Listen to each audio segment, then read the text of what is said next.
Hello everyone, welcome back to my channel. Today is going to be a makeup video about my recent travel makeup routine. Now, I'm a firm believer that if you're traveling for a vacation or for work and you have to be on the go, your makeup should be quick and easy. On occasion, I do just rock like a tinted moisturizer, some brows, and mascara, but this is really what I did recently and I found that it worked quite nicely. I will say that it does seem like I'm doing a lot of steps and using a lot of product, and to you it might seem that way. To me, it's fairly quick and easy, and I'm pretty fast when I do my makeup and I'm traveling and I'm on the go, just because I do want to get out the door. Whether you're going to be in an igloo, on the top of a mountain, in the desert, on a beach, going through an enchanted forest, you really want to get going to whatever it is you're doing that day. I will say that I bring extra items if room allows for something that's a little more glitz and glam, but that's really only if the occasion arises. So today is literally going to just be a run through or a walk through what I've been doing recently and what products I was using. For starters, I changed over to a primer that I really feel like changed the game for me. It is the Urban Decay Quick Fix. It's so good. It says it's a hydro-charged complexion prep priming spray. It smells like coconut or like a pina colada, or it just smells like island goodness, but without being overpowering and gross, and it doesn't like linger on your face. So what I did every morning after I did my skincare fairly quickly, I would spray this all over my face, and while that's settling onto my face, I would dampen my beauty blender so I could get right into foundation. The foundation that I've been using on my recent trip is the Bourjois Healthy Serum Gel Foundation, and I fell in love with this stuff. I will talk about this another time, but for the purpose of this video, I would pounce this all over my face and then get moving into concealer and contour. For concealer, I use the Tarte Shape Tape, and this stuff is so freaking good, but you really only need a little bit to go a long way as it blends out perfectly. I just usually dot underneath my eyes, maybe down the bridge of my nose, a bit in the forehead, chin, but it's just pretty quick and very, very light. For contour, I use the Tarte The Sculptor Crayon. It's basically like a contour stick. It's not too wide, so I really appreciate that. I mean, here's like a little size comparison if you know how big my face is. It's super simple and it blends out so easy. It's not streaky. It didn't make my foundation or my concealer patchy in any areas. It didn't move around anything, so I really, really, really recommend this. And it's so easy. It's so quick. And that's what I like when I'm on the move. I used a beauty blender for all of these three products. I used the larger side to pounce in the foundation. I would flip it onto one side and kind of pinch it to do contouring, and then I would flip it over to the other side for the lighter concealing, just so I wouldn't mix the shades. If I went too hard in contour or the concealing, I would turn it back over to where my foundation was and kind of pat it out just to make it look more seamless. On to brows, I had a number of products with me, but the one that I use daily just to do things quickly is the Brow Definer by Anastasia Beverly Hills. It looks like this, and it is just, I love this stuff. On one end you have the actual definer with a kind of different shape that looks like this. So it's really great to kind of make fine hairs, but also to really fill in your brows.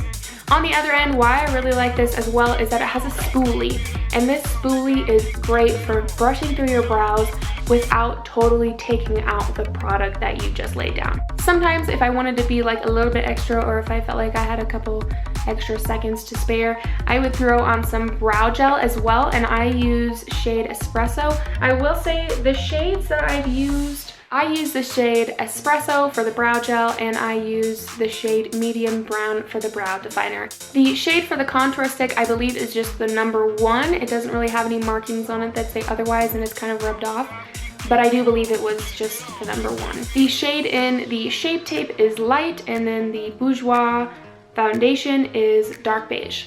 After I use products that are either cream or liquid, I like to set my makeup, whether that be with a setting spray or typically a powder, but a fine milled powder. I don't ever like to look too cakey, especially when I'm traveling. I don't want to worry about that stuff or think about it, but the setting powder that I had with me and that I used just to kind of like pat in every once in a while or in certain places was the Laura Mercier setting powder in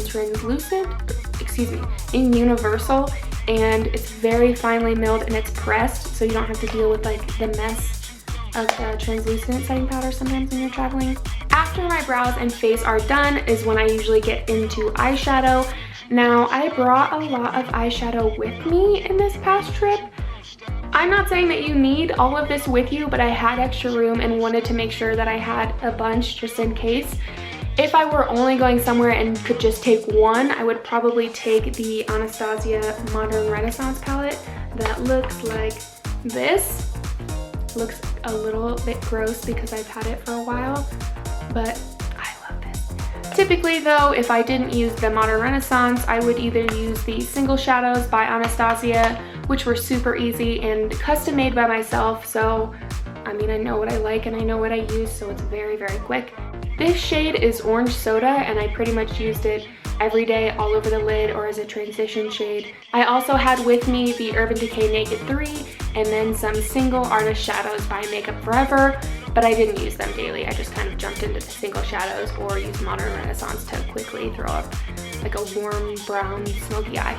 After eyeshadows, I usually jump straight into eyeliner, and I will say that typically I don't like to use a gel or a liquid liner when I'm on the run, but I came across this Tarte gel eyeliner and it works so well. Not only does it have great staying powder, but it's very black and it's very opaque. It doesn't budge, and I really love the texture of it. It glides super easy. So it looks like this. It comes in this little bottle right here. And I brought this angled brush. It's an EcoTools angled brush with me. So you kind of just, what I do is I squeeze it out, lift it here, put some on my hand, and then just kind of go for it. I will note that I'm fairly quick when it comes to my winged liner. Sometimes I royally mess it up, and that's fine, and I just go about my day.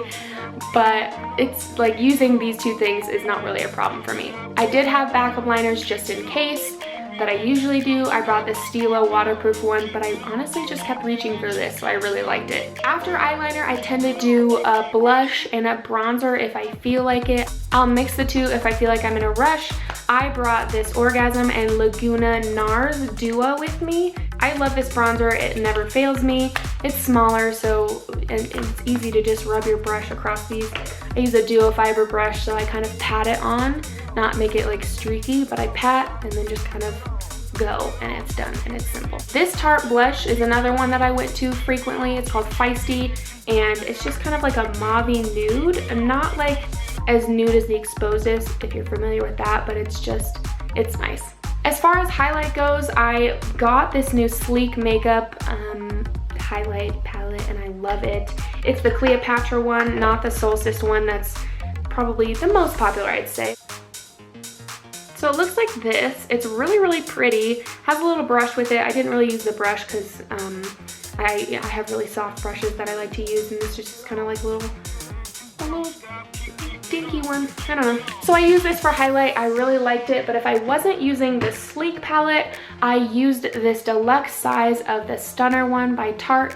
I got this actually when I was buying a couple other things, so this was free, and it smells really nice. It blended well. It didn't become chalky or like pixely almost on my skin, so it was just super easy and kind of a glow from within without looking like a disco ball. Nothing wrong with disco balls though. It's at this point that I like to set my face, and I set my face before I put on mascara, just because sometimes if I put too much setting spray on my face and then blink, or like my eyebrows tend to touch like the upper lid and like this section. So if it hits that and then kind of smears, it's really unfortunate. So I'll set my face with setting spray, try to cover my hair so it doesn't make my hair crunchy, and then I will do mascara. The setting spray that I use is the cult favorite Urban Decay All Nighter Makeup Setting Spray. It comes in this bottle. I'm sure you've seen it. It really works great. I try not to put too much of it on, but just enough that actually my makeup won't crease or won't run, and it just is kind of refreshing too. The mascara that I used recently when traveling is the Lash Sensational by Maybelline. That's kind of hard to say for me, I don't know, for whatever reason. And it looks like this. It's super nice. I didn't like it the first couple times I used it just because the formula was really wet, and then when the formula got a little drier and it had a little more structure to it, I really like it because I like big, dramatic, thicker eyelashes. Then to finish things off, I would usually put on maybe like a lip liner or a lip balm, something just to toss on, and when I was traveling, I got strip down, so I was using strip down. I became a little obsessed. Alright, that pretty much covers it for my recent travel makeup routine. If you like this video and you want to stick around for more, or kind of want to engage more in my channel with me, please subscribe, tell your friends, let your cousin who travels a lot know that they could use a spray primer instead of an actual primer, whatever. If you were just passing through, like I always say, thanks for watching. Maybe I will see you somewhere else on the internet, and I hope you all have a good day. Until next time.